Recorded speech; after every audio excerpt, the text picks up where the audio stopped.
Hi friends, कसे आहात तुम्ही सगळे आणि कसा चालू आहे तुमचा अभ्यास? तर आज होती भोगी व सकाळी भोगीची भाजी वगैरे काल मी शेंगा वगैरे निवडून ठेवल्यामुळे बनवायला पटकन झाली आणि त्यामुळे मग माझी कामं जी आहेत ती रोजच्या वेळेमध्ये आवरलेली होती.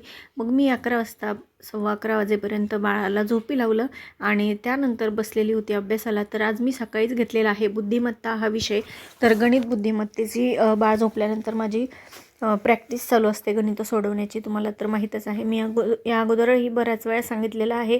परंतु आत्ता काय झालेलं आहे की बाळ जो आहे तो दुपारी अगोदर जो 2-2.5 तास असं झोपायचा, तो आता त्याची झोप जी आहे ती 1 ते सव्वा तासावरच आलेली आहे. म्हणजे त्याचा झोपायचा टाईम जो आहे तो कमी झालेला आहे. त्यामुळे मला आता या विषयासाठी सुद्धा रात्रीचा वेळ काढणं गरजेचं आहे. आणि मग तो जागा असताना त्या वेळेमध्ये बाकीचे जे विषय आहेत, GK GS असेल किंवा मराठी किंवा ICDS किंवा संगणक, हे जे विषय आहेत ते त्याला बघता बघता मला वाचावे लागणार आहेत आणि वाचनसुद्धा माझं कंप्लीट करून घ्यावं लागणार आहे. त्यामुळे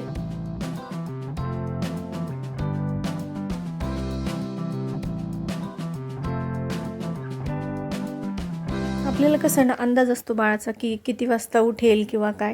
तर त्या हिशोबाने मी यापूर्वी काय करायचे, तू उठणार असं आपल्याला अर्धा तास अगोदरच ना मग मी एक नॅप घेण्यासाठी झोपायचे. तर काय होतं आहे ना, आता आता तो 1 तासातच उठतो आहे, मग अभ्यास करणार किती आणि झोपणार किती असा विषय झालेला आहे. त्यामुळे मग मी आता रात्रीचं 11 वाजेपर्यंतच जागते, कारण तो 9-9:30ला झोपतो आणि मग त्यानंतर मी अभ्यासाला बसते.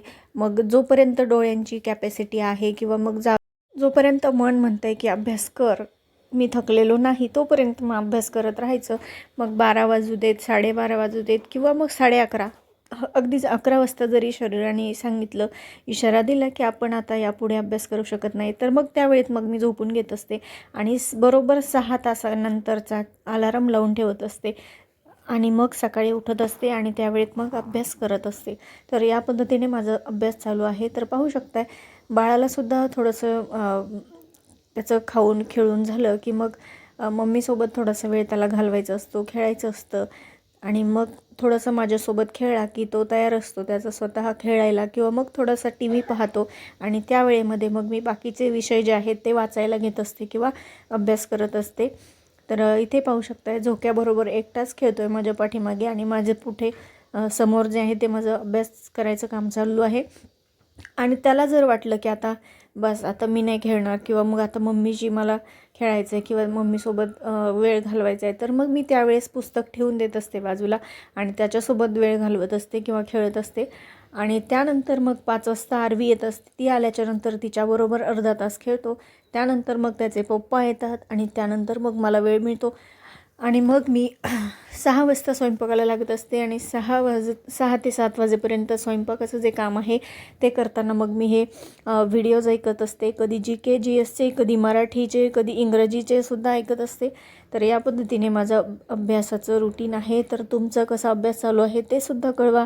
यानंतर ना मग मी रात्री सगळे कामं आवरल्याच्यानंतर पुन्हा अभ्यासाला बसले. तर यावेळेस मग मी घेतलेला होता इतिहास हा विषय. तर इतिहासाचं भरपूर वाचन आहे. मध्ययुगीन इतिहास आहे, आधुनिक इतिहास आहे, प्राचीन इतिहास आहे. तर हे सगळं वाचायचं आहे आपल्याला आणि त्या हिशोबाने मग माझंसुद्धा वाचन करायचं काम चालू आहे. वाचन थांबता कामा नये. काय इतिहासाचं झाल्याच्यानंतर मग मी इंग्लिशचं माझं रोजचं स्ट्रक्चर पूर्ण केलं. त्यानंतर मराठीचं सुद्धा मी आज समास हा जो घटक आहे तो पुन्हा एकदा वाचलेला आहे. तर हा होता आजचा व्लॉग.